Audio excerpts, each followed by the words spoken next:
कांप जाएगी और तुम हमारी बात सुनने पर मजबूर हो जाओगे। फिर वही धमकियां दी जा रही हैं, फिर वही माहौल बनाने की कोशिश की जा रही है जिससे भीड़ बेकाबू हो, उग्र हो और देश में दंगे फसाद हो सके। अगर ऐसा नहीं है तो ये क्या है कि अगर हमारी बात नहीं मानी गई तो हम अपने तरीके से चलेंगे, लेकिन अगर हमारी बातें नहीं मानी गई तो 15 दिन के बाद फिर आएंगे और उस दिन तुम्हारी जिम्मेदारी होगी, उस दिन हम अपने तरीके से आएंगे। वक्फ पर सरकार संशोधन बिल लेकर आई तो मुसलमानों के नाम पर सियासत करने वाली जमातों की जमीन खिसकने लगी, दिल्ली की हुकूमत को धमकियां दी जाने लगी। अब राजस्थान के जयपुर में वक्फ बिल के खिलाफ मुसलमानों का बड़ा जलसा बुलाया गया। मकसद था मुसलमानों को एकजुट करने का, लेकिन वहां के मौलानाओं ने जहर उगलना शुरू कर दिया। पहले अरशद मदनी ने कहा सरकार मुसलमानों की जमीन को हड़पने की साजिश कर रही है। अब मोदी सरकार के फैसले से नाराज इत्तेहादे मिल्लत काउंसिल के अध्यक्ष और इस्लामिक धर्मगुरु मौलाना तौकीर रजा ने कहा अगर हम सड़कों पर आ गए तो तुम्हारी रूह कांप जाएगी। अगर कुछ होता है तो उसकी जिम्मेदारी हमारी नहीं होगी। ऐसे कितने जलसे होते रहते हैं, हुकूमत आपकी इन तमाम काविशों पर तवज्जो बिल्कुल नहीं देगी। अगर आपको अपनी बात मनवानी है तो उसके लिए ये जरूरी है कि तमाम मुसलमान मुत्तहिद होकर एक आवाज में एक साथ आओ और दिल्ली का घेराव करते हैं। जहां आप जयपुर से चलो तो दिल्ली तक जाम होना चाहिए। इस अंदाज में अगर निकलोगे तो तुम्हारी सुनी जाएगी।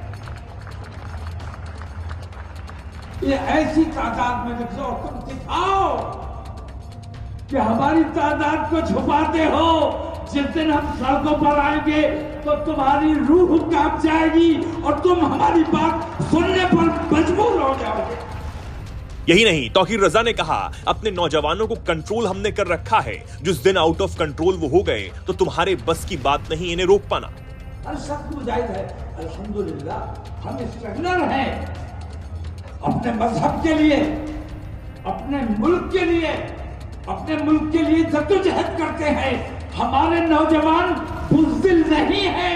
ये बात मैंने बार बार कही है कि हमारे उलमा ने, हमारे दानिशवरों ने, हमारे कायदीन ने अपने नौजवानों को कंट्रोल करके रखा है। जिस दिन ये नौजवान हमारे कंट्रोल से बाहर हो गए तो तुम्हारे बस की बात नहीं है कि इनको कब्जे में कर सको। मौलाना तौकीर रजा के इस बयान पर उन्हें तगड़ा जवाब देते हुए अखिल भारतीय संत समिति के महासचिव स्वामी जितेंद्रानंद सरस्वती ने कहा कि देश संविधान से चलता है, शरिया से नहीं। अगर मुस्लिम नौजवान आउट ऑफ कंट्रोल होंगे तो हिंदू युवकों ने भी चूड़ियां नहीं पहनी है। संविधान से देश चलता है, शरीयत से नहीं। अगर शरिया से देश चलाने का प्रयास करेंगे और आपके नौजवान सड़कों पे उतर के संविधान हाथ में लेने की कोशिश करेंगे तो इतना ध्यान रखिए कि हिंदू युवकों ने हाथों में चूड़ियां नहीं पहन रखी है और ठीक प्रकार से मुंहतोड़ उत्तर मिलेगा।